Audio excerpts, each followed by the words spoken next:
welcome to the RTV studio on the campus of Martinsville High School for another edition of Inside Martinsville Football. I'm your host, Nate Long, and I'm joined, of course, by head football coach Brian Duggar. How are you doing today, Coach? Hey, doing great. Got another win, homecoming win, good week. Talking about great, that win on Friday, 32-14 win over Franklin. It all started on the ground with Braden Shrake. Yeah, I mean, honestly, it was probably our best performance in all three phases. We played well and offense, defense, special teams. But we had a lot of individual performances that were over the top too. Braden Shrake finished around 190-some yards. We gave it to him 35 plus.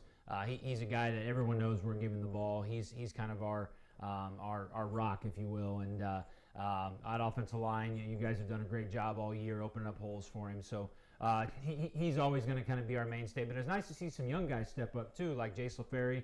Had 3 touchdown catches all in the first half.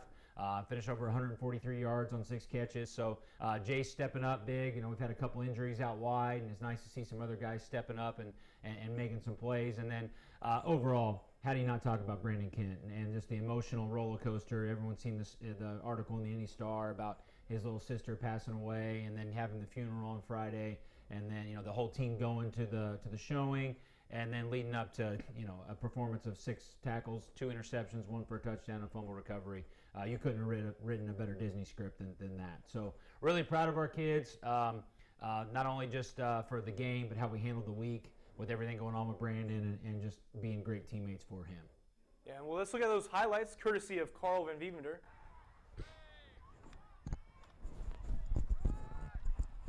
First run there, Braden Shrake. Like you said early, getting the holes open.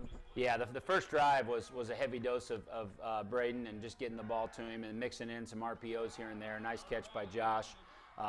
We did a lot of really good things early. I felt like that first drive just may have been the best first drive we've had of the season, just coming out hot and doing what we got to do. And there's Jason's first touchdown on a little RPO action. Great read there by A.J. Reynolds. Just overall a good start to what was going on.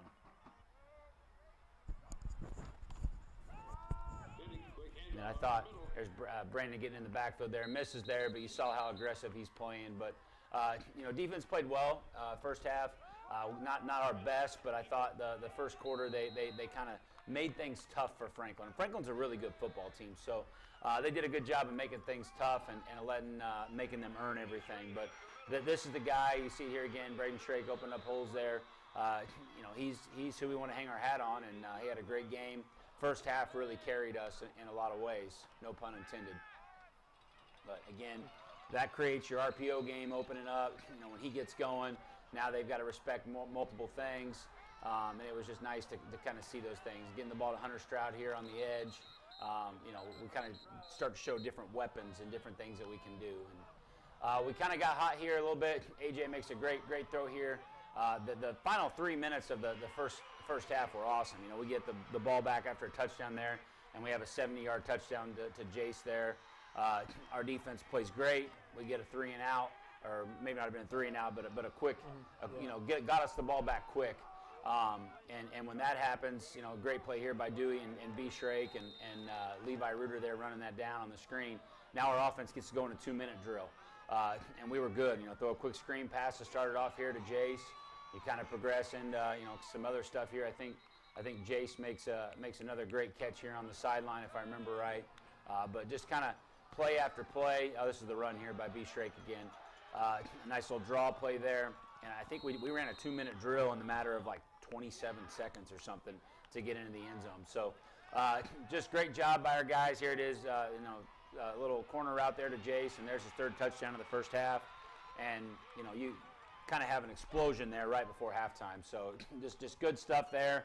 And then this is kind of, the play of the game, if you will.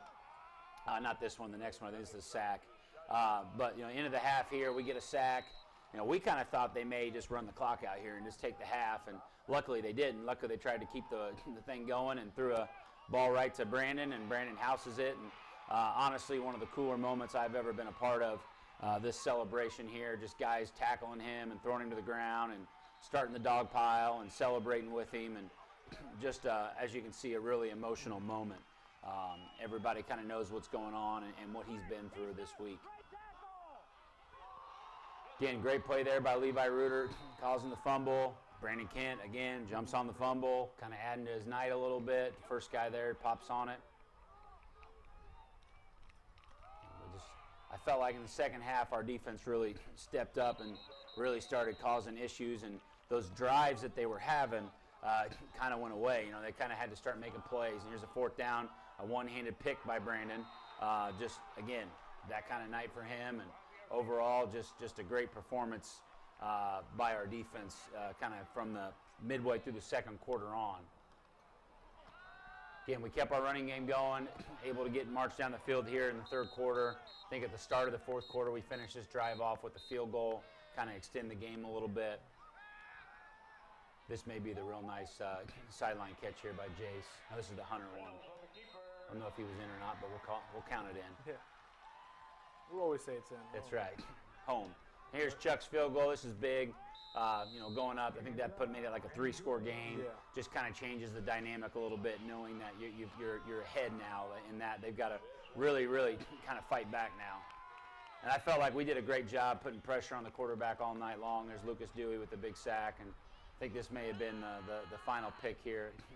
This is Logan Poppy, if I remember right. And then, you know, what every coach hates, the pitch back, you know. To Brandon, but luckily Brandon takes care of the ball. We get about another 15, 20 yards, and, you know, we're going the other way now with the ball. So overall, fun night, great night, proud of those guys. You see the celebration there. I just thought our kids were really dialed in and beat a really good football team on Friday. Yeah, hopefully keeping it rolling. Whiteland going to Whiteland. Yeah. And they got a really good coach, Hall of Fame coach. Yeah, Fisher. absolutely. Coach Fisher's, I think, one of the best coaches around. I think he has a great staff. You know, he is a Hall of Fame coach.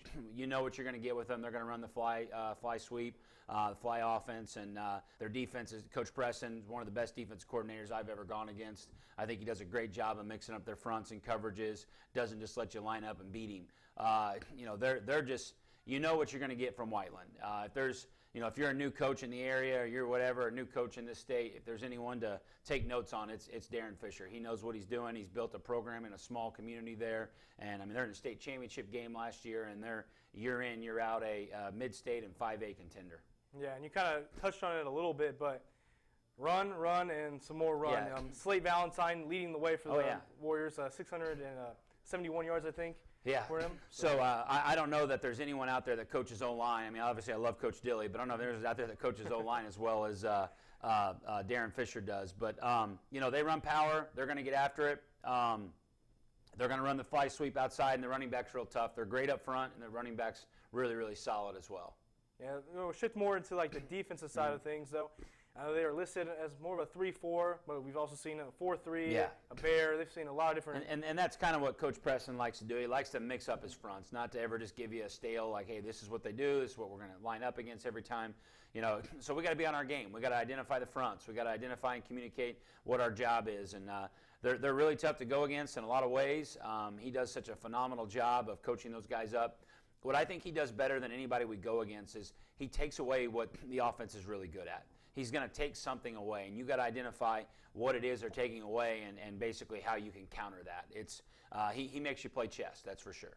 And more a little bit about that defense, you know, really solid across the Yeah. board, all the player-wise, yeah. And they've got a lot of injuries they're dealing with too, but it's kind of funny. The young guys that are coming in look just like the guys that are playing there to begin with, and that's because that's the program they've built with those two guys. They've built a great program out there, great culture, and it's just like next man up. And you know, the defense is solid. They fly around, they make plays, they're physical. We got our hands full. We really do. It's a really. I mean, we've had 2 good wins, but I mean, this might be more impressive than any of them pulling this off with kind of keeping our level-headedness and understanding that those 2 wins don't mean anything because Whiteland doesn't care. It's their homecoming. There's a lot of energy for them, and they're just well coached.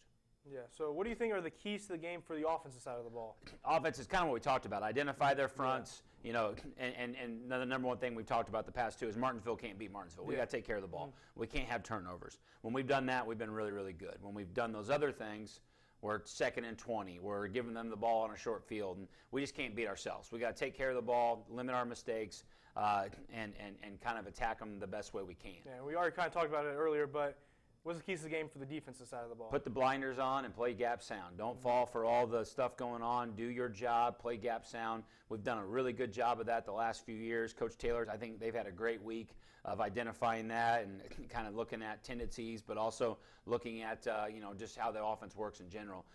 Really proud of our kids this week. I think we've had a great week of practice. Yeah, well, thank you for coming on the show Thank today, you. Coach. Game does start at 7. It'll be at Whiteland, like you said. Homecoming. Big thanks to Bo Dilly doing it all back there today. All by himself. All by himself. But for Coach Duggar, for myself and Bo, thanks for watching, and we'll see you next time inside Martinsville Football.